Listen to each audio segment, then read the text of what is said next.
Он помнит, как начиналось телевизионное вещание в Чувашии, потому что на протяжении 2 лет с 1962 года успел поработать на чебоксарской студии фотокорреспондентом. В эти предновогодние дни из Новосибирска на малую родину приехал журналист Вячеслав Теботин. В стенах ГТРК он не был с 90-го года. И, конечно, с тех пор здесь все изменилось. Когда Вячеслав Васильевич только начинал работать, репортажи снимали на кинопленку. А сейчас компания уже готовится перейти на цифровое вещание. Но тогда, в начале 60-х, все держалось на энтузиазме работников. Если в Москве уже были камеры, которые могли одновременно с видео записывать и звук, то в регионах телевизионщики выкручивались как могли. Так хотелось работать по-новому, и люди были настроены на то, чтобы сделать как можно лучше и быстрее.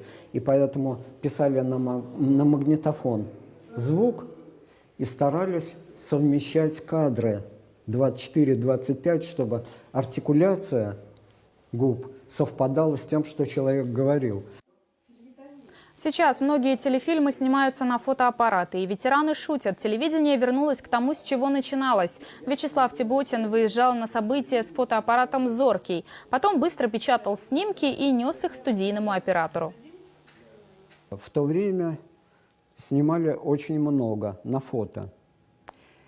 И эти фотографии потом вставляли так называемые паспорту внутрь.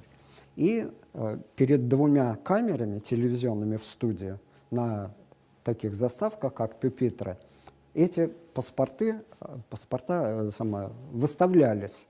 И сначала одна камера, она могла даже наехать там на что-то, изображая движение, да? В это время сбрасывали фотографию прошедшую, и вторая камера включалась, и вроде бы какая-то динамика получалась. Потому что кинопленки еще было очень мало, особо и проявлять-то было негде. Набравшись опыта в Чебоксарах, Вячеслав Теботин решил, что свяжет свою жизнь с телевидением, и в 1964 году поступил на отделение журналистики Ленинградского университета. Потом ушел в армию и работу продолжил уже в Новосибирске. Дослужился там до главного редактора государственной телекомпании. Возглавлял пресс-службу губернатора области. Выйдя на пенсию, начал писать воспоминания и издал уже 5 книг.